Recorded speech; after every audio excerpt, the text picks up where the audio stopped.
Hey, what's up, guys? Rob here. I'm just going to show you guys what I watched. I just threw a couple random titles in here, so just to kind of mix it up. This should be interesting, so I hope you guys enjoy this.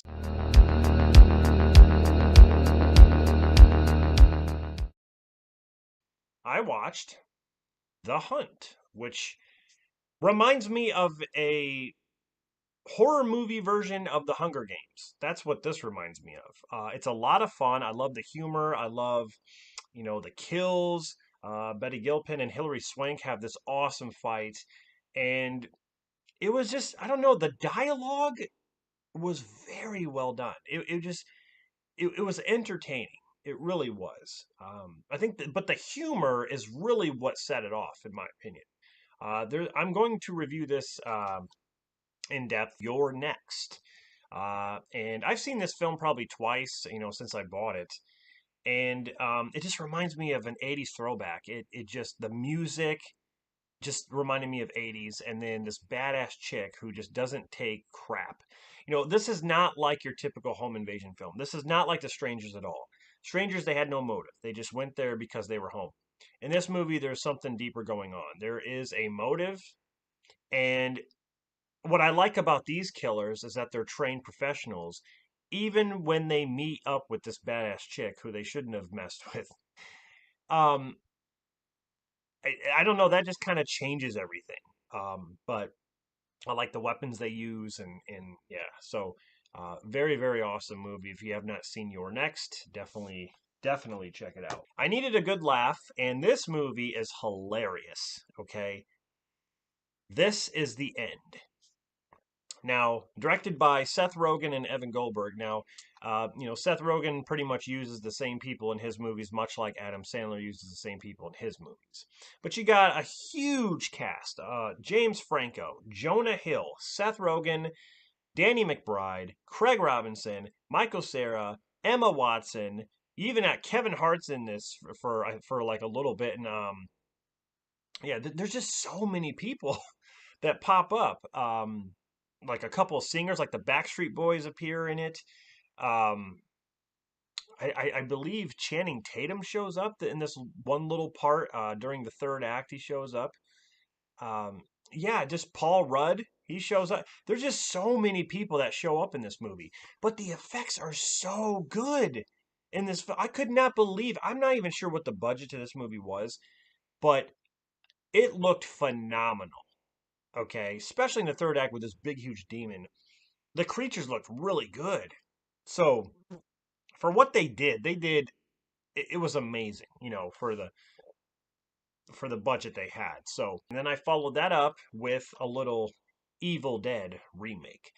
I don't understand what people's problem with this movie is. I really don't get it.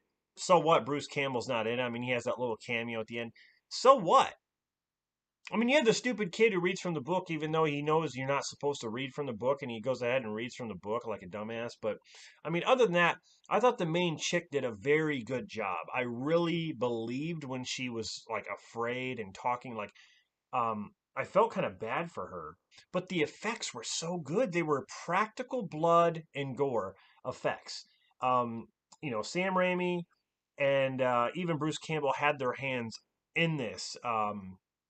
To make it kind of unique and classic at the same time, like it used to be.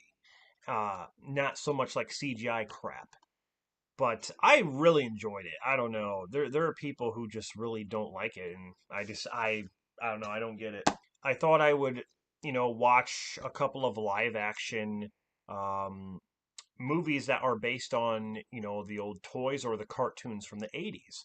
So the first one here is Masters of the Universe with Dolph Lundgren and Frank Langella. This movie's awesome. I don't care what anybody says. It's cheesy. I love the music. Dolph Lundgren is perfect as He-Man. Frank Langella is perfect as Skeletor. I mean, this movie used to scare me when I watched it when I was kind of younger. When Skeletor he has that like gold armor.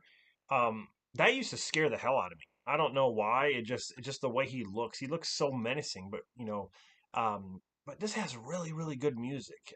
It's got Meg Foster's Evil Lynn. I didn't even know she played Evil Lynn, Meg Foster. I know Evil Lynn was in it, but Bill Conti did the music to this. I could not believe that. But you got Courtney Cox, and then she was very young. Very good movie. I'm sorry. It's full of nostalgia. I'm a huge He-Man fan. I love He-Man and Masters of the Universe. So, yeah. And then I followed that up with G.I. Joe, The Rise of Cobra. And I like this movie. I think this movie was well done for a G.I. Joe movie. Um, was it cheesy? Yeah. It was like a popcorn action flick. That's what it reminded me of. Maybe even like a mindless action flick. But it was GI Joe characters, some of the characters that I grew up with because I grew up with GI Joes, and Snake Eyes, Storm Shadow, Duke, you know, Cobra Commander. I like the story of Cobra Commander. What was his name that played? I remember what was his name that played Cobra Commander? Joseph Gordon-Levitt.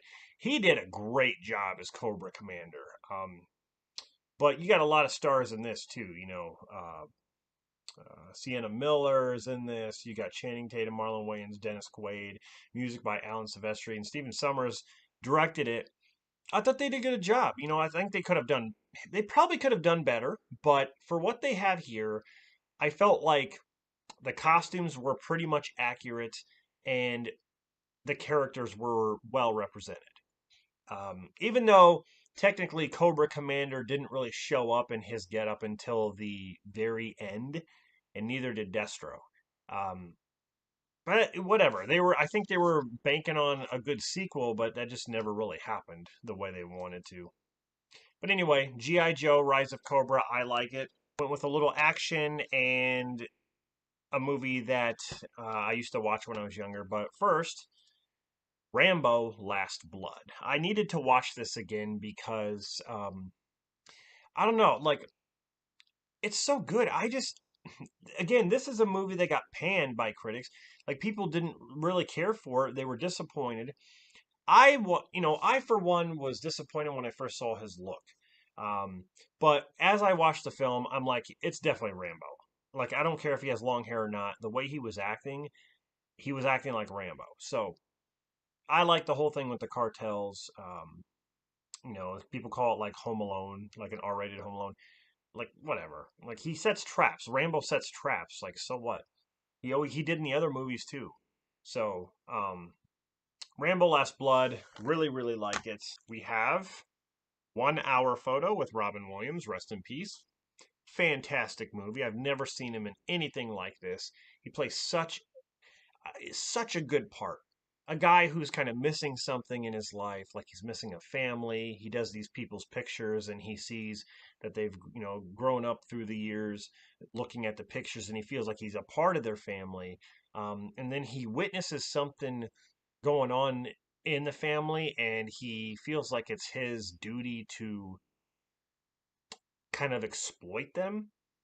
It's it takes a nasty turn, but very, very well done. Honestly, very. Robin Williams is kind of creepy in this, but you can also feel for him. You really do. So, 1 Hour Photo. Another one, and this is a great thriller with Dustin Hoffman, Sharon Stone, and Samuel Jackson, and that is Sphere. I remember seeing this in the theater. Um, Great movie. They're underwater. They discover this spacecraft that's down in the ocean.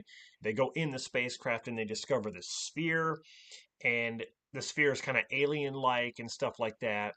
Things start to go wrong underwater in this facility that's underwater. Kind of a creepy movie, but God, it's so good. It is so good. All three of these guys do an amazing job. So Sphere. The other one I watched is Macaulay Culkin in The Good Son. Another great movie with Elijah Wood. They're both young in this movie, and it's about Elijah Wood goes to visit Macaulay Culkin and his family. I believe they're cousins, and he stays with them for a while, and he notices that um, Macaulay Culkin's character starts doing bad things, and Elijah Wood sees all this, and it starts to get worse. Like it's almost like he discovers a different side of him. He plays a kid named Henry. He discovers that Henry's doing these things that aren't good, and he feels like he should tell somebody, but then at the same time, Henry kind of threatens him in a way. You think if I let you go, you think you can fly? You know, things like that. Um, Very good movie. The third act, the ending to this is it's so controversial. I mean, I felt so bad for what's her name, Wendy Crewson. She was also in the Santa Claus. Uh, Wendy Crewson had to make a decision at the very end of this movie. I'm not going to spoil it, but she has she has a decision to make whether to do something on this side or do something on this side, and she has to make a decision. And I felt so bad for her in that moment because that would be hard. Um, Even though all the stuff that's going on, very very good movie, love it.